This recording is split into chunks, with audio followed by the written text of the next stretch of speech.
Good morning, champion. This is Professor R. Sudan from Government College of Technology. I am having my technical champion Sweta Alan. நீங்க என்ன பார்க்கணும்னா stress strain diagram பார்க்க போறோம் for ductile material. அதாவது ஒரு mechanical engineer இல்ல civil engineer யாராவது இருக்கட்டும் stress strain diagram தான் ஃபர்ஸ்ட் இன்டர்வியூ क्वेश्चन. ஒரு பானை சோற்றுக்கு ஒரு சோறு பதம் சொல்லுவாங்க இல்லையா? அந்த மாதிரி இன்டர்வியூன்னு போயிட்டீங்கன்னா இதுதான் one of the most expected question. இது கேட்டா இது சொல்ல தெரிஞ்சாலே ஓகே இந்த சப்ஜெக்ட் படிச்சிட்டாங்க அப்படின்ற மாதிரி நம்ம முடிவு பண்ணிக்கலாம். ஸோ அந்த மாதிரியான क्वेश्चन தான் இது. இப்போ நமக்கு என்ன நடக்கும் அப்படின்றது தான் தேவை. இப்போ நமக்கு வந்து ஒரு இம்பார்ட்டன்ட் ரீஜனாக வந்து 6 ரீஜன் வந்து சொல்கிறாங்க. இல்லை ABCDE அப்படின்றது இருக்குன்னா ஸ்ட்ரெஸ் ஸ்ட்ரெயின் டயக்ராம் அப்படின்னா ஸ்ட்ரெஸ் எந்த ஆக்சிஸில் இருக்கும்? ஸ்ட்ரெஸ் ஸ்ட்ரெயின் டயக்ராம்னா ஸ்ட்ரெஸ் y ஆக்சிஸ் இருக்கும், ஸ்ட்ரெயின் x ஆக்சிஸ். ஸ்ட்ரெஸ் எப்படி நோட்டேட் பண்ணுறாங்க? சிக்மா. ஸ்ட்ரெஸ் சிக்மா நோட்டேட் பண்ணுறாங்க, ஸ்ட்ரெயினை எப்சிலான் அப்படின்னு நோட்டேட் பண்றாங்க. சோ வந்து ஸ்ட்ரெஸ் ஸ்ட்ரெயின் இப்ப 6 இடத்தை சொல்ல போறாங்க. இப்போ இதுல என்னன்னா நமக்கு 6 இடத்தை குறிப்பிட்டு காட்ட போறாங்க. 6 இடத்தை ஏன் குறிப்பிட்டு காட்டுறாங்க, ஏன் அங்க நடந்தது என்ன அப்படின்னு தான் தெரியும். ஒரு மெட்டீரியல் இருக்கு, நம்ம என்ன பண்றோம், ஒரு டக்டைல் மெட்டீரியலுக்கு லோடு கொடுக்குறோம். லோடு கொடுத்தா டிஃபார்ம் ஆகும், ஸோ லோடு கொடுத்தா டிஃபார்ம் ஆகிட்டே போயிட்டு இருக்கும்போது ஸ்ட்ரெஸ் வந்து ஒரு குறிப்பிட்ட பாயிண்ட் வரைக்கும் ஸ்ட்ரெஸ் வந்து ப்ரொபோர்ஷனல் டு ஸ்ட்ரெயினாக இருக்கும். ஸ்ட்ரெஸ் வந்து ப்ரொபோர்ஷனல் டு ஸ்ட்ரெயினாக இருக்கும். அது up to a particular point, அந்த பாயிண்ட் தான் வந்து ஏ வரைக்கும் தான் ஸ்ட்ரெஸ் வந்து ஸ்ட்ரெயினுக்கு ப்ரொபோர்ஷனலாக இருக்கும். இது யார் கண்டுபிடிச்சார் அப்படின்னா ஊக்ஸ் வந்து கண்டுபிடிச்சார். அதனால இந்த லாக்கு பேரே வந்து ஊக்ஸ் லா அப்படின்னு சொல்லுவாங்க. ஸோ ப்ரொபோர்ஷனல் லிமிட்னா என்னன்னா த பாயிண்ட். ப்ரொபோர்ஷனல் லிமிட்னா என்ன? பாயிண்ட்.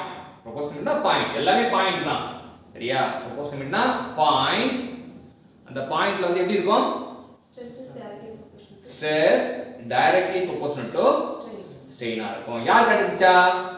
ஊக் கண்டுபிடிச்சா. அந்த கண்டுபிடிச்சா அந்த லாக்கு பேரு ஊக் லா அப்படின்றது. அப்புறம் ஸ்ட்ரெஸ் அந்த ப்ரொபோர்ஷனல் தாண்டி கொஞ்சம் மேல இன்னும் லோட் கொடுத்துட்டே இருக்கும். அப்போ இன்னொரு பாயிண்ட் வந்து பின்னு அந்த பாயிண்ட்ல எப்படி இருக்குன்னா பின்ற பாயிண்ட் எப்படி இருக்கு அப்படின்னு பாத்தீங்கன்னா பின்ற பாயிண்ட்டை நம்ம நல்லா புரிஞ்சுக்க வேண்டிய விஷயம் வந்து when you remove the load கொடுத்துட்டே வந்து when you remove the load வந்து எடுத்துறோம். When you remove the load, it regain its original position. அதான் வந்து அந்த பாயிண்ட் தான் வந்து எலாஸ்டிக். அதாவது இங்க வந்து நடக்கிற டிஃபார்மேஷன் வந்து எலாஸ்டிக் டிஃபார்மேஷன். அப்படின்னா என்ன அர்த்தம்? லோட ரிமூவ் பண்ணும்போது காணாம போயிடும். லோட ரிமூவ் பண்ணும்போது காணாம போற டிஃபார்மேஷனுக்கு பேரு எலாஸ்டிக் டிஃபார்மேஷன். லோட ரிமூவ் பண்ணாலும் நிரந்தரமா இருக்கிற டிஃபார்மேஷன் பேரு பிளாஸ்டிக் டிஃபார்மேஷன் அப்படின்னு தெரியும். ஸோ வந்து இங்கே வந்து கோடு போட்டுக்கலாம். இங்கே என்ன கோடு போடலாம் அப்படின்னா இந்த பி வந்து அப்படியே ஒரு கோடை போடலாம். பி வந்து கோடு போடலாம். ஸோ இங்கே வரைக்கும் நடந்த இப்போ இதுதானே ஸ்ட்ரெயின், இங்கே வரைக்கும் நடக்கிற டிஃபார்மேஷன் வந்து எலாஸ்டிக் டிஃபார்மேஷன் தான். அப்போ இங்கே இது வரைக்கும் நடக்கிறது வந்து பிளாஸ்டிக் டிஃபார்மேஷன். இது வந்து இங்கே வந்து எலாஸ்டிக் டிஃபார்மேஷன் எழுதுங்க, இங்கே வந்து பிளாஸ்டிக் டிஃபார்மேஷன் எழுது. ஸோ நடந்தது என்ன அப்படின்னு பார்த்தீங்கன்னா எலாஸ்டிக் லிமிட் வரைக்கும் நமக்கு எலாஸ்டிக் டிஃபார்மேஷன் நடக்கும். அதுக்கப்புறம் கோட்டை தாண்டிச்சுன்னா புள்ளி தாண்டிச்சுன்னா பிளாஸ்டிக் டிஃபார்மேஷன். இந்த பிளாஸ்டிக் டிஃபார்மேஷன்ன்றது it is a permanent deformation. Plastic deformation ஒரு பேர் வந்து பெர்மனன்ட். ஏன் அப்படின்னு பார்த்தீங்கன்னா அது வந்து மாறாது, வந்துடுச்சுன்னா போகாது. வரதுக்கு முன்னாடி ஓகே, ஆனா வந்துச்சுன்னா போகாது. அது பெர்மனன்ட் டிஃபார்மேஷன். ஏன்னா எலாஸ்டிக் டிஃபார்மேஷன்னா போய்டும், விட்டனா லோட் எடுத்தனா மறுபடியும் சூமந்திர காலி அப்படியே போய்டும். ஸோ அது எலாஸ்டிக் டிஃபார்மேஷன் அப்படின்னு தெரியும். அது மட்டும் இல்லாம எலாஸ்டிக் டிஃபார்மேஷன் வந்து ரெக்கவரபிள் டிஃபார்மேஷன். எலாஸ்டிக் டிஃபார்மேஷன் வந்து ரெக்கவர் ஆகும், ரெக்கவரபிள் டிஃபார்மேஷன். இது வந்து நான் ரெக்கவரபிள் டிஃபார்மேஷன் அப்படி தெரிஞ்சீங்க. அங்க இது பண்ற ரெக்கவரபிள் மட்டும் போடுங்க. ஓகே, இப்போ நம்ம எலாஸ்டிக் லிமிட் பத்தி தெரிஞ்சோம். அடுத்தது அப்படியே லோட் கொடுத்துட்டே போறோம். நம்ம என்ன பண்றோம், லோட் அதிகப்படுத்திட்டே போறோம். we are incrementing the load. இந்த process ஃபுல்லாவே என்னன்னா லோட் அப்படியே கொஞ்சமா ஆட் பண்ணிட்டே போறோம். அதுக்கும் மேல அப்படின்னு சொல்றோம். அப்ப லோட் அதிகப்படுத்திட்டே போகும்போது அடுத்த பாயிண்ட் யார் வரா? Upper yield point. அப்ப அப்பர் ஈல்ட் பாயிண்ட்ல என்ன நடக்குது அப்படின்னு பாத்தீங்கன்னா அப்பர் ஈல்ட் பாயிண்ட்ல என்ன நடக்குதுன்னு பாத்தீங்கன்னா அப்பர் ஈல்ட் பாயிண்ட் வந்து நான் u அப்படின்னு நான் வச்சுப்பேன். அப்ப AU கோட் வேர்ட் வந்து AU அப்படின்னு நான் வச்சுப்பேன். AUனா தமிழ்நாட்டில் ஒரு பசங்க AUனா என்ன? அண்ணா யூனிவர்சிட்டி அப்படின்னு தான் AU. தமிழ்நாட்டில் இல்லை, உலகம் பூராவே AUனா ஃபேமஸ். AUனா அண்ணா யூனிவர்சிட்டி. அப்ப அப்பர் ஈல்டு பாயிண்ட்ல என்ன நடக்கும் அப்படின்னா appreciable reduction in area can be observed. Area குறையறத நம்ம கண்கூடா பார்க்கலாம். லோடு கொடுத்தாலே வந்து என்ன ஆகும்? குறையும். லென்த் என்ன ஆகும்? இன்க்ரீஸ் ஆகும். லோடு கொடுத்தாலே ஏரியா குறையும், லென்த் இன்க்ரீஸ் ஆகும். அது தெரியும். ஆனா நம்ம கண்ணுக்கு தெரியுற மாதிரி ஒரு இடம் வரும், ஏரியா குறையுது. அந்த இடம் தான் அவங்க கண்ணு ஏரியா குறையுது வந்து அப்ரிஷியபிளா நம்மளே கண்கூடா பார்க்கலாம். அதுக்கு முன்னாடி வரைக்கும் கண்கூடா தெரியாது, குறையும். ஆனா கண்ணில் பார்த்தா கண்டுபிடிக்க முடியாது. அது வந்து ஏன்னா அப்ரிஷியபிளா இருக்காது. ஓரளவுக்கு குறைஞ்சாதானே நம்ம கண்டுபிடிக்க முடியும். அப்ப அப்ரிஷியபிள் டிஃபார்மேஷன் வந்து நம்ம அப்ரிஷியபிள் ரிடக்ஷன் வந்து இங்க கண்டுபிடிக்கலாம். அதான் அப்பர் ஈல்டு பாயிண்ட் அப்படின்றது. ஸோ அப்பர் ஈல்டு பாயிண்ட்ல அப்ரிஷியபிள் ரிடக்ஷன் இன் ஏரியா நடக்கும். அப்படி லோயர் ஈல்டு பாயிண்ட் தான் ஆக்சுவலா yield point. Lower yield point வந்து நம்ம எது ஈல்டு பாயிண்ட் சொன்னாலும் சரி, ஈல்டு பாயிண்ட் சொன்னாலும் சரி, இல்ல லோயர் ஈல்டு பாயிண்ட் சொன்னாலும் ஒண்ணுதான். அப்பர் ஈல்டு பாயிண்ட பத்தி அப்பர் அப்படின்னா கூட அவர் வந்து சிறப்பு வாய்ந்தவர் அப்படின்லாம் கிடையாது. லோயர் ஈல்டு பாயிண்ட் தான் வந்து சிறப்பு வாய்ந்தவன். அவங்க என்ன நடக்குது அப்படின்னா லோயர் ஈல்டு பாயிண்ட்ல என்ன நடக்குது அப்படின்றது அது டி. என்ன நடக்குது அப்படின்னா இது வரைக்கும் லோடு வந்து என்ன பண்ணுவோம், டெல்டா பி இன்க்ரீஸ் பண்ணிட்டே வந்தோம். ஆனா இந்த லோயர் ஈல்டு பாயிண்ட்ல லோட வந்து இன்க்ரிமெண்ட் பண்ண மாட்டோம். லோடு வந்து இன்க்ரிமெண்டல் லோடுனா ஃபார் எக்ஸாம்பிள் வந்து ஒரு 50 நியூட்டன் வந்துச்சுன்னா அப்படியே 50 நியூட்டன்லயே வைக்கிறோம், இன்க்ரிமெண்ட் பண்ணல. முன்னாடி 40 நியூட்டன் இருந்து 50 நியூட்டன் அதிகப்பட்டிருக்கும். 40 ல 50 எவ்வளவு இன்க்ரிமெண்ட்? 10 நியூட்டன் இன்க்ரிமெண்ட் பண்ணி 10 னா பண்ணிட்டே வந்தோம். ஆனா இங்க வந்து ஒண்ணுமே பண்ணல, அப்படியே நிக்கிறோம். அப்படின்ட்டு அப்படி பார்க்கறோம், லோடே கொடுக்கல பார்க்கறோம். ஆனா லோடே கொடுக்காம, அதாவது எக்ஸ்ட்ரா லோடு கொடுக்காம, அதுக்கு முன்னாடி சம் லோடு இருக்குதான், அடிஷனலா லோடு கொடுக்காம டிஃபார்மேஷன் நடந்ததுன்னா அதுக்கு பேர் தான் ஈல்டிங். ஈல்டிங்னா என்னன்னா, யாராச்சும் ஈல்டிங் அப்படின்னா என்னன்னு கேட்டாங்கன்னா, ஈல்டிங் இஸ் எ ஃபினாமினா. யார் இந்த ஃபினாமினா? நிகழ்வு. ஒருவேளை ஃபினாமினானா ஃபிலோமினாவோட தங்கச்சி அக்காவும் ஃபினாமினானா நிகழ்வு. Yielding is a phenomena in which without the incremental load additional deformation occur. incremental load இல்ல, ஆனா deformation நடந்ததா yielding. so அந்த இடத்துக்கு தான் permanent set சொல்லுவாங்க. yielding இல்லாட்டி permanent set. what do you mean by permanent set? னா அதேதான்.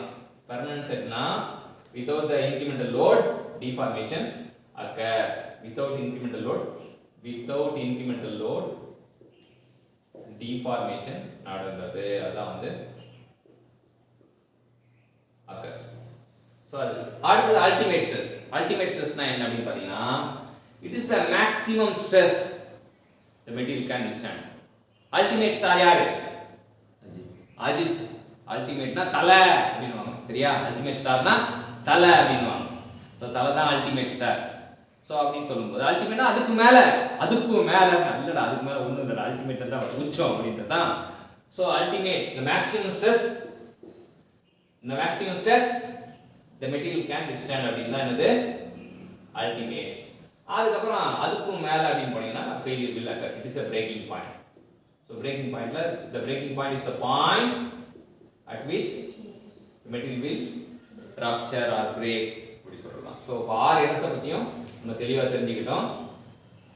இப்போ இந்த ஆறு இடமும் ரொம்ப முக்கியமான விஷயம். இப்போ இதுல என்ன நடக்கும் அப்படின்னு பாத்தீங்கன்னா, ஈல்டு பாயிண்ட் இல்ல என்ன நடக்கும், அல்டிமேட் பாயிண்ட் என்ன நடக்கும் அப்படின்றது தான் வந்து ரொம்ப சூப்பரான விஷயம். இது வந்து நம்ம பிசிக்கலாவே தெரியும், உள்ளுக்குள்ள என்ன நடந்தது அப்படின்னு பார்க்கும்போது எல்லாம் மொத்தமா எல்லாம் நிறைய கிரெயின்ஸ் வந்து உள்ள இருப்பாங்க.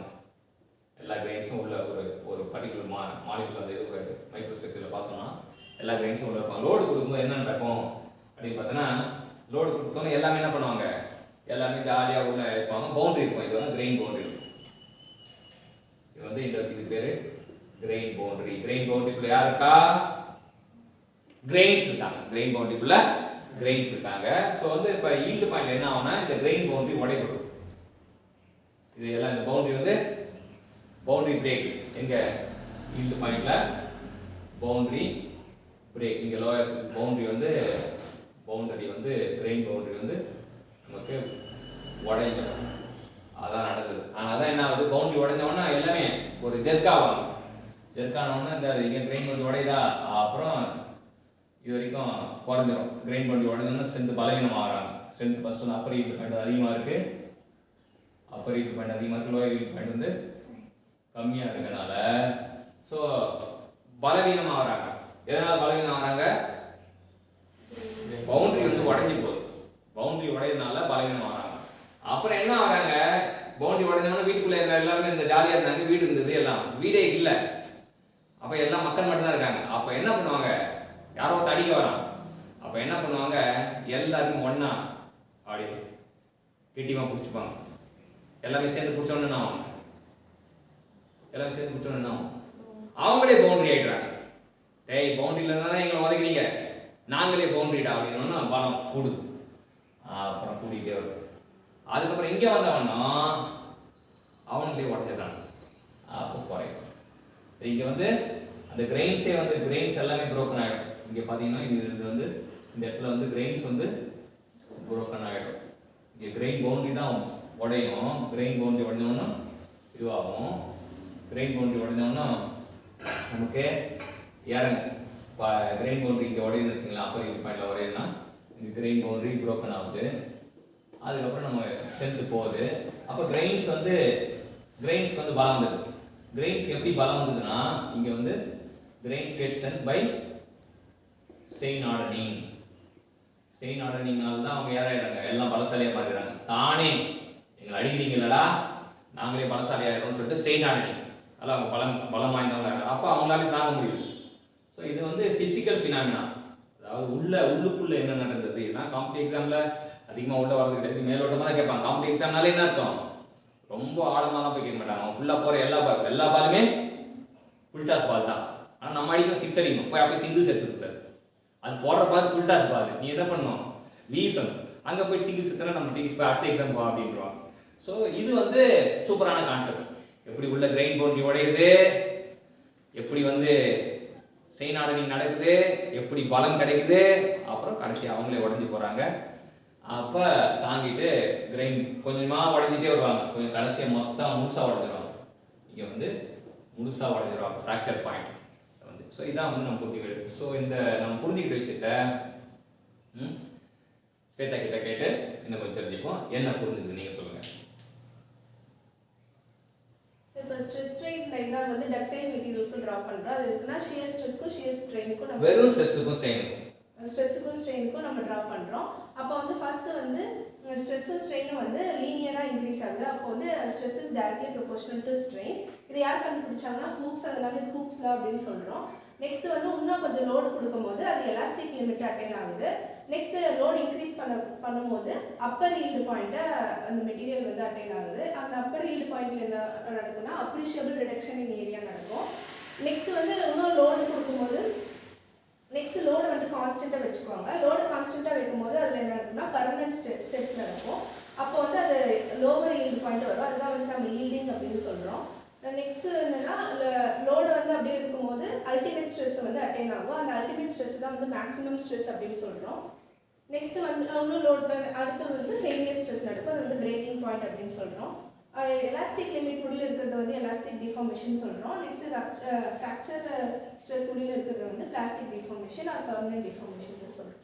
இன்னைக்கு என்ன தெரிஞ்சுக்கிட்டோம்னா ஒரு 6 முக்கியமான விஷயத்த வந்து நமக்கு வந்து ஒரு சஸ்டெயின் டயக்ராமில் ஒரு காம்படிட்டிவ் எக்ஸாம் போனாலும் சரி, இல்லை இன்டர்வியூ போனாலும் சரி, நீ மெக்கானிக்கல் இன்ஜினியராக இருந்தாலும் சரி, சிவில் இன்ஜினியராக இருந்தாலும் சரி, சஸ்டெயின் டயக்ராம்ன்றது ஒரு முக்கியமான கொஸ்டின். பிளேஸ்மெண்ட்டுக்கு கண்டிப்பாக இதை வந்து ரொம்ப முக்கியமாக கேட்பாங்க. ஸோ எல்லா வீட்லேயும் முக்கியமான கான்செப்டை நமக்காக தேர்ந்தெடுத்து கற்றுக் கொடுத்த ஸ்வேதாக்கு தேங்க்யூ.